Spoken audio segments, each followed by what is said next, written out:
Ok, salut à toutes et à tous. J'espère que vous allez bien. Aujourd'hui, je vais parler de caféine. Je vais parler de caféine sous un angle un petit peu différent. J'ai cru comprendre que pas mal de vidéos sortaient en ce moment sur le sujet. J'avoue, excusez-moi pour les personnes qui ont fait ces vidéos, en l'occurrence, que je ne les ai pas regardées, mais l'idée est en fait de l'aborder dans un cadre où on considère les niveaux de disponibilité d'énergie d'un sujet à un moment T. Qu'est-ce que veut dire ce charabia? Dans l'idée, vous prenez du café, bon, bah, vous connaissez ce côté coup de boost que ça peut donner, mais vous connaissez très probablement aussi ce côté tremblement que vous pouvez avoir, des fois des espèces d'effets chaud-froid, ce genre de choses. Et vous êtes probablement au courant, du moins si vous écoutez un petit peu, ce qui se passe au niveau de la littérature scientifique et puis les effets positifs du café, puis ensuite les effets négatifs, en fait les effets positifs, puis ensuite les effets négatifs et en fonction des personnes ça change et du coup on est un petit peu perdu. Je vais essayer de clarifier un petit peu ce côté-là. Globalement, considérez un point tout simple. Vous avez donc on est un être pluricellulaire, bien sûr, on est fait de plusieurs cellules et chacune de nos cellules, a certaines demandes. Donc globalement, nos cellules ont besoin d'oxygène, bien sûr, et ont besoin aussi de glucose. Donc voilà, on pourrait simplifier en disant, dès le moment qu'on a du sucre et de l'oxygène, la base de la base, sans rentrer dans les mécanismes trop compliqués, fonctionne et continue de fonctionner. Et donc, par rapport à nos réserves, parce qu'on est un petit peu plus complexe qu'une seule cellule, même si une seule cellule est déjà incroyablement complexe, l'idée est d'entretenir ce flux d'énergie. Et quelle est la meilleure manière d'entretenir un flux d'énergie? Concrètement, de garder la plupart de nos cellules, on va dire la totalité de nos cellules, remplies d'énergie dans un état que, qu'on pourrait appeler de high energy living state, l'état énergétique de la vie, si vous voulez, est un état qui est électriquement chargé, si vous voulez. Donc, dans cet état-là, on se dit, bon, bah, soit on a une cellule qui a de l'énergie, soit on en a qui manque d'énergie. Et par exemple, quand on manque d'énergie, qu'est-ce qui peut se passer? Ben, l'état ultime du manque d'énergie, lorsqu'on est mort, on peut avoir un état au niveau musculaire qui s'appelle le rigor mortis. C'est la rigueur musculaire de la mort qui n'a plus d'ATP, adénosine triphosphate. Donc cette monnaie d'échange d'énergie pour toutes nos cellules. Et quand on prend du café, qu'est-ce qu'on fait? Ben, on accélère ce flux. Donc s'il y a de l'énergie, c'est super. C'est un petit peu comme si on était prêt à accueillir une plus grande arrivée de quelque chose, et puis il n'y a pas de problème, le corps gère bien. Par contre, qu'est-ce qui se passe lorsqu'on manque d'énergie? Et c'est là que, à mon avis, on voit des grosses différences au niveau des effets de la caféine entre quelqu'un qui va bien tolérer la caféine et qui va, pour faire simple, bénéficier des effets bénéfiques de la caféine, parce que oui, il y a des effets bénéfiques, potentiellement, et quelqu'un qui va se dire, bon, bah, je fais à l'autre extrême du cardio à jeun le matin, après ne rien avoir mangé pendant plusieurs heures, et pas juste 2 3 heures, mais par exemple, je n'ai rien mangé depuis la veille à 16 heures, et le lendemain, le matin, je prends une double dose de caféine et je vais courir. Alors là, on est dans un état strictement opposé, c'est-à-dire que dans un des 2 cas, le léger boost qu'on va avoir si, par exemple, on prend un café avec, bêtement, 1 décilitre de jus d'orange, ça paraît tout bête, mais voilà, il y a une dizaine de grammes de sucre qui vont arriver en même temps, un mélange glucose-fructose avec un peu de potassium qui va avec, tout passe bien, nickel, puis la dose, on parle de 10 grammes, donc personne ne vous dira que c'est catastrophique. Un café avec bêtement 1 décilitre de jus d'orange pressé, bio, tout ça, imaginons que c'est un vous venez de presser votre jus de fruits, dans une zone où en plus les oranges viennent du même pays, enfin bref, voilà. Enlevons le côté industriel de l'équation. Le café, en l'occurrence, va être beaucoup mieux toléré parce qu'il va corréler avec une disponibilité en énergie. Donc vous n'allez pas passer dans un état de stress. Globalement, un état de stress, c'est très simple. Vous avez vos cellules qui manquent d'énergie à un moment donné, on parle d'oxygène, on parle de glucose essentiellement, et si pendant un moment vous manquez d'énergie, mais il n'y a pas de problème parce que le corps sait très bien quoi faire pour éviter que ces cellules ne meurent, et il y a ce qu'on appelle un relais hormonal qui peut se mettre en place. Vous connaissez probablement le cortisol, vous connaissez probablement les catécholamines, l'adrénaline, je suis sûr que vous connaissez aussi. Et dans l'idée, si vous prenez un café et que vous vous mettez par exemple à trembler alors que vous manquez déjà d'énergie, mais c'est en fait normal parce que c'est une association entre une augmentation de votre activité métabolique alors que vous manquez d'énergie. C'est un peu comme dire, maintenant que j'ai j'ai plein d'argent je dois de l'argent à des amis, je suis endetté, et cetera. Puis c'est maintenant que je vais faire du shopping pour des trucs en plus pas spécialement utiles. C'est c'est pas du tout optimal, c'est tout le contraire. On accélère alors qu'on n'a plus d'énergie.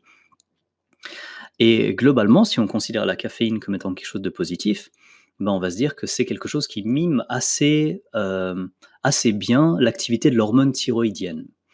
Et là, je me réfère à une publication que j'ai vue il y a quelques instants, tout simplement, de Eric Lépine. Je vous copierai la totalité de la publication dans les commentaires pour que vous puissiez la lire de vous-même.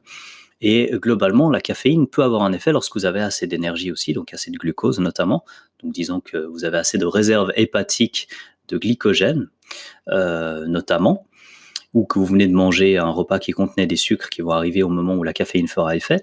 Et là, vous allez avoir un effet de diminution de la TSH. La TSH, c'est en anglais la Thyroid Stimulating Hormone. C'est une hormone de la glande pituitaire qu'on appelle aussi l'hypophyse, ou l'hypophyse qu'on appelle aussi la glande pituitaire. Et vous le savez peut-être, mais lorsque la TSH est élevée, c'est quelque chose qu'on utilise comme un marqueur de l'hypothyroïdie. Alors le marqueur clinique de l'hypothyroïdie, selon les normes, va être élevé, je vais dire ça comme ça. Et globalement, plus la TSH monte, moins vous avez de chances d'avoir ce qu'on pourrait appeler un métabolisme fort, un métabolisme qui a tendance à dissiper facilement de l'énergie, un métabolisme qui vous donne envie de bouger, qui vous donne de l'énergie, qui vous permet de bien dormir, qui vous permet de bien digérer aussi, mais globalement, voilà, vous avez une grosse dépense énergétique, vous avez ce que Raymond Peat appellerait un wasteful metabolism, en français, un métabolisme qui peut se permettre de gaspiller. Gaspiller n'est pas le bon terme, à mon avis, mais c'est un métabolisme qui peut se permettre de dépenser de l'énergie sans problème, sans contrepartie. Et donc, dans ce cas-là, si la caféine remplit son rôle de analogue, on va dire, à l'hormone thyroïdienne, aux hormones T4, T3, dans un équilibre approprié. Si on dit que la caféine a cet effet-là, alors c'est super, et il y a plein d'effets bénéfiques pour la santé. Si en revanche, on manque d'énergie et puis on prend notre caféine, comme certains aiment le faire le matin, j'arrive rien à manger, je prends juste mon café noir le matin, eh ben on va exagérer cet effet de stress qui est le manque de disponibilité en glucose. Et le manque de disponibilité en glucose va mettre en place un relais hormonal. Pourquoi est-ce qu'on appelle ça un relais? C'est parce qu'en fait, à la base, le glucose seul, lorsqu'il est utilisé avec de l'oxygène, on peut faire ce qu'on appelle, excusez-moi du terme technique, une phosphorylation oxydative du glucose. Et cette phosphorylation oxydative du glucose, pour prendre un instant là-dessus, certains d'entre vous se rappelleront peut-être de leur cours, vous passez du pyruvate à l'acétyl-CoA pour ensuite générer de l'ATP. En gros, vous utilisez la pyruvate déhydrogénase et pas la lactate déhydrogénase. J'arrête là-dessus. C'est juste pour vous dire que là, avec cette formation, au final, il se passe quoi? Vous produisez de l'énergie, mais vous produisez également du CO2. Et le CO2, par un effet qu'on appelle l'effet de Bohr, va permettre de ramener plus facilement de l'oxygène pour continuer ce cercle vertueux, j'ai envie de dire, d'apport d'énergie. Donc en gros, quand il y a de l'énergie, tout roule. Et tant que l'énergie arrive et que l'énergie est ensuite utilisée, puis ensuite est récupérée, puis en gros, il y a de l'essence dans la voiture, et puis juste avant que le signal lumineux s'allume dans la voiture, on remet de nouveau de l'essence. À aucun moment on panique, à aucun moment on se dit mince, on va manquer d'essence. Globalement, ça roule et ça continue de rouler. Ça, c'est l'état optimal, entre guillemets. C'est un flux d'énergie qui entretient vraiment l'activité cellulaire. Et lorsqu'on manque de quelque chose, eh ben, c'est sûr que nos cellules vont pas juste mourir instantanément comme ça. Notre corps a tout intérêt à faire en sorte qu'elles survivent. Et il y a plusieurs mécanismes de secours. Des mécanismes de secours ou juste des plans B, sans dire que c'est forcément alarmant. Parce que par exemple, quand on s'entraîne, c'est tout à fait logique, par exemple, de passer aussi par une autre filière d'énergie. On pourrait parler d'anaérobie, on pourrait parler de plusieurs choses, mais je ne vais pas rentrer dans les détails. Et là, bon voilà, c'est un entraînement, on récupère, tout va bien, et puis il n'y a aucun souci. Le problème vient lorsque on a tendance à sortir de cette voie métabolique pour de longues périodes sans de bonnes raisons. Et là, quelque part, on peut augmenter, à la place du dioxyde de carbone, qui est un vasodilatateur, on va augmenter d'autres signaux, comme par exemple le NO, l'oxyde nitrique, pour le côté vasodilatation. Et si on ne passe plus par la phosphorylation oxydative du glucose, on va augmenter aussi le lactate, et puis on va augmenter quelque part des mécanismes qui, oui, qui sont là, qui existent, qui heureusement existent, mais qui ne doivent pas exagérer l'état d'utilisation énergétique du corps. Et donc lorsqu'on a de la caféine, alors qu'on manque d'énergie, ben, on vient booster un peu tout ça, quoi. On vient augmenter cet état de stress sans donner la possibilité au corps de sortir de cet état de stress. Donc on passe d'une espèce de cercle vertueux à un cercle vicieux où en gros on a un emballement des phénomènes de stress et on a de la peine à sortir de ça. Et lorsque le relais hormonal arrive, donc plutôt que ce flux d'énergie qu'est le glucose et l'oxygène, qui par phosphorylation oxydative du glucose permet de générer du CO2 pour recommencer le tout, donc imaginez vraiment ça comme une boucle. Le substrat préférentiel, on pourrait dire, qui est utilisé de manière préférentielle également.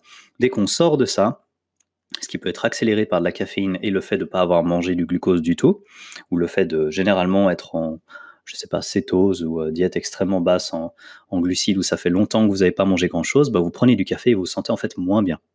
Donc le café peut avoir un effet négatif pour une personne qui est en déficit calorique, qui en plus décide de ne pas manger du tout de glucides, parce que voilà, il y en a certains qui ont peur de ça, eh ben, vous pouvez avoir un effet qui sera finalement contre-productif. Donc gardez ça peut-être en tête la prochaine fois que vous essayez d'analyser dans les données d'une étude, en fonction de la méthode, en fonction de la population, en fonction de l'alimentation des gens. Essayez de garder ça en tête la prochaine fois que vous essayez d'analyser l'utilité ou non de la caféine dans votre stratégie de plan alimentaire, que ce soit pour une perte de graisse, une augmentation de la performance et ce genre de choses. Donc on a tendance à vouloir toujours isoler les choses, on veut donner que de la caféine et que de la caféine, à aucun moment on aimerait donner par exemple de la caféine et du glucose, sinon ce serait une perturbation du design d'études, etc. Et je comprends le principe, il n'y a pas de problème avec ça. Dans l'idée et en pratique, retenez que c'est quelque chose qui peut mimer l'activité de l'hormone thyroïdienne et que ça marche très très bien et beaucoup mieux avec du glucose. Donc voilà, petit message peut-être pratique, n'hésitez pas à manger bêtement une pomme avec votre prochain café, n'hésitez pas à boire 1 à 2 décilitres de jus de fruits pressé avec votre prochain café. N'hésitez pas à manger votre café à boire votre café lors des repas. Je sais que c'est surprenant lorsque j'arrive au restaurant puis que je demande un café en début de repas, on me regarde souvent bizarrement. C'est pas grave pour autant, mais si vous assumez, il n'y a pas de souci. Vous savez que le moment où la caféine fera effet, vous aurez aussi plein de nutriments avec. Et peut-être petit côté pratique, retenez que lorsque vous utilisez par exemple une cafetière italienne, le café a un rôle très intéressant qui permet en fait de filtrer l'eau. Le café a des propriétés de filtre, notamment pour les métaux lourds, donc ça peut être intéressant. Et globalement, si vous n'êtes pas sûr de la qualité de l'eau de votre région, bah dites-vous que chaque fois que vous buvez du café, même si évidemment ça vous hydrate un peu moins que l'eau, bah vous avez du liquide de bonne qualité. Voilà, j'espère que ce podcast vous aura apporté quelques informations, que vous saurez un peu mieux comment interpréter peut-être les effets du café. Indirectement, merci beaucoup Eric Lépine pour ta publication qui a inspiré ce podcast. Et je vous souhaite à toutes et à tous une magnifique journée et je vous dis à bientôt pour un prochain podcast. Ciao, ciao.